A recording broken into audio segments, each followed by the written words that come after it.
Olá! Hoje a gente vai fazer uma análise mais a fundo da Lei número 8.142, lá de 1990. É uma lei bem curtinha, mas olha, fundamental para entender duas coisas no SUS. Como a comunidade participa da gestão e como é que funciona a transferência de grana na saúde, né? Entre União, Estados, municípios.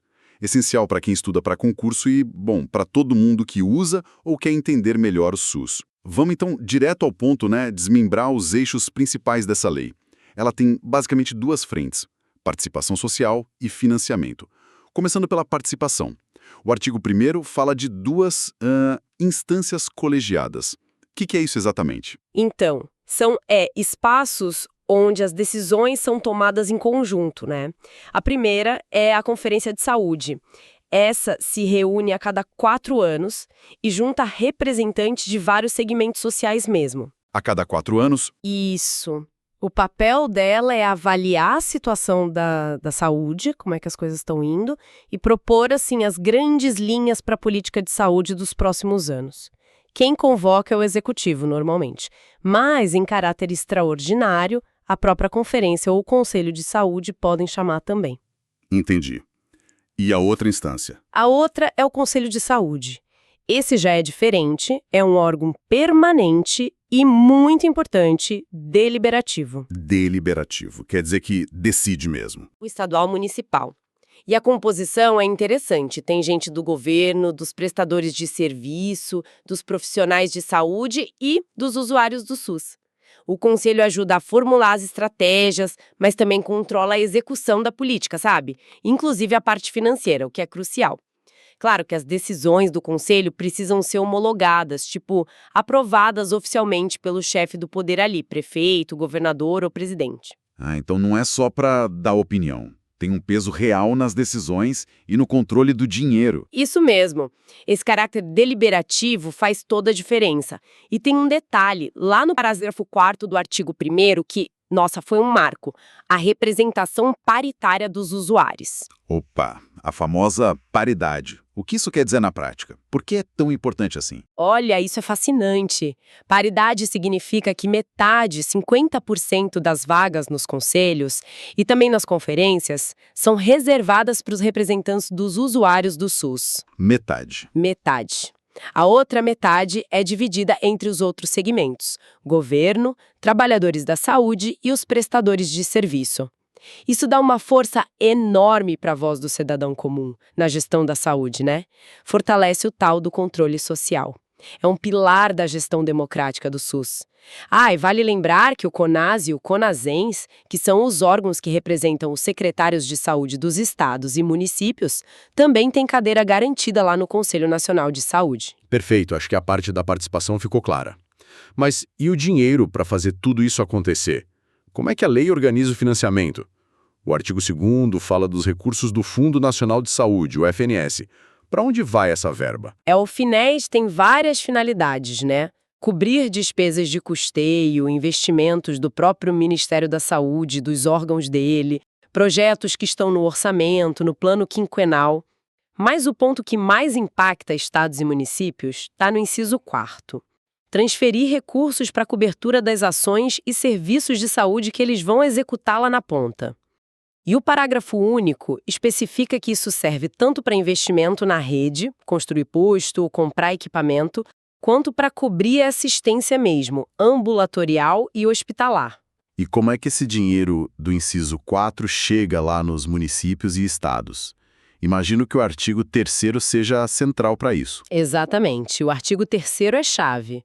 Ele diz que esses repasses para estados e municípios têm que ser feitos de forma, olha só, regular e automática. Automática?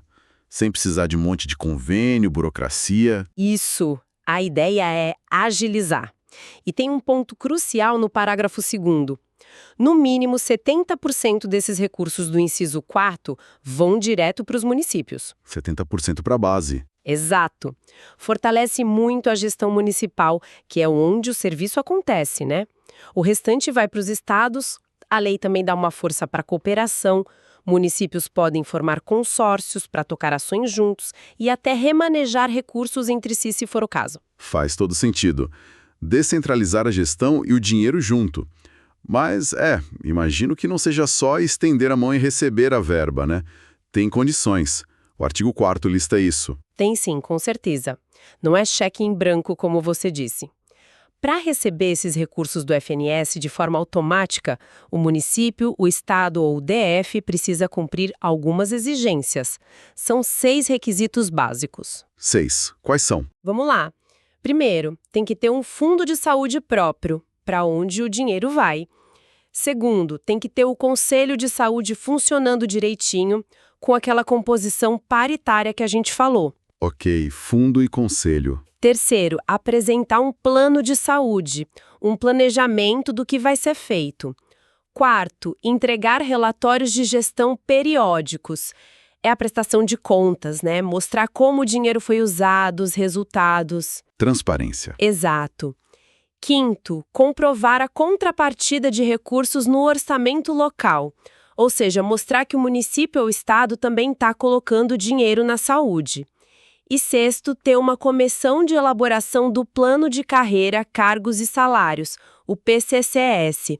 A lei dava até um prazo de 2 anos para implantar esse plano, que organiza a vida funcional dos profissionais do SUS. Entendi. Fundo, conselho, plano, relatório, contrapartida e o PCCS. Bastante coisa. Sim, e tem consequências se não cumprir, tá? O parágrafo único é bem direto. Se não cumprir esses requisitos, os recursos federais ficam retidos na esfera de governo superior.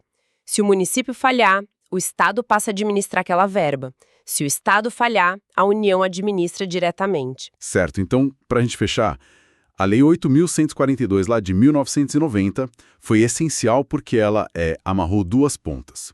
De um lado, criou os espaços formais para a população participar e controlar as decisões da saúde, as conferências e os conselhos, com destaque para a paridade, e do outro lado, definiu regras claras para o fluxo do dinheiro do SUS, para ele chegar de forma regular e automática, principalmente nos municípios, mas exigindo em troca organização, planejamento e controle. Exatamente essa lógica. Institucionalizou a participação e vinculou o financiamento à gestão descentralizada e responsável. E isso, claro, levando uma questão importante, né? Pensando hoje, mais de 30 anos depois, como será que essa engrenagem toda, a participação social, a distribuição dos recursos com essas condições, como isso tem funcionado na prática no Brasil?